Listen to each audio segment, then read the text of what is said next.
ഇന്ന് രാവിലെ എണീറ്റപ്പോൾ ഞങ്ങൾക്ക് രണ്ടാക്കൂടെ ഒന്ന് അമ്പലത്തിൽ പോയാലോ എന്ന് തോന്നി. പിന്നെ ഒട്ടും താമസിപ്പിച്ചില്ല, രണ്ടുപേരും കൂടെ പെട്ടെന്ന് എന്നെ കുളിച്ച് റെഡിയായി ഇത് അമ്പലത്തിലേക്ക് പോവുകയാണ്.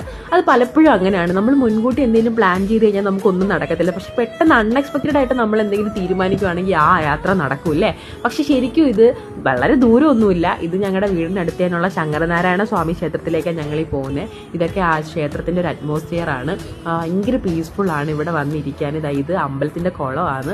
ഇത്തിരി പായലൊക്കെ പിടിച്ച് കിടപ്പുണ്ടെങ്കിലും അതും അമ്പലത്തിൻ്റെ ഒരു ഐശ്വര്യമാണ്. പക്ഷെ പറഞ്ഞെന്നല്ല, ഈ ഒരു അമ്പലം എന്ന് പറയുമ്പം ആ അമ്പലത്തിൻ്റെ അറ്റ്മോസ്ഫിയറൊക്കെ ഭയങ്കര ഒരു ഡിഫറൻ്റ് ആണ്. നമുക്ക് അവിടെ പോയി ഇരുന്ന് കഴിഞ്ഞാൽ ഭയങ്കര സമാധാനമൊക്കെയാണ്. അതുകൊണ്ട് എനിക്ക് ഭയങ്കര ഇഷ്ടമാണ് ഈ അമ്പലത്തിൽ പോകാൻ. പിന്നെ ചുറ്റും ഇങ്ങനെ വയലായിട്ട് ചുറ്റി കിടക്കുന്ന ഒരു അമ്പലമാണ്. ഞങ്ങൾ ചെല്ലുന്ന സമയത്ത് അമ്പലത്തിൽ പൂജ നടക്കുമായിരുന്നു. അന്നേരം കുറച്ച് നേരം പുറത്ത് വെയിറ്റ് ചെയ്തതിന് ശേഷം അമ്പലത്തിലോട്ട് കയറിയത്. പിന്നെ നമ്മൾ അമ്പലത്തിൽ കയറി തൊഴുതൊക്കെ ഇറങ്ങി ആ പ്രസാദമൊക്കെ ആയിട്ട് തിരിച്ച് വീട്ടിലേക്ക് പോവുകയാണ്.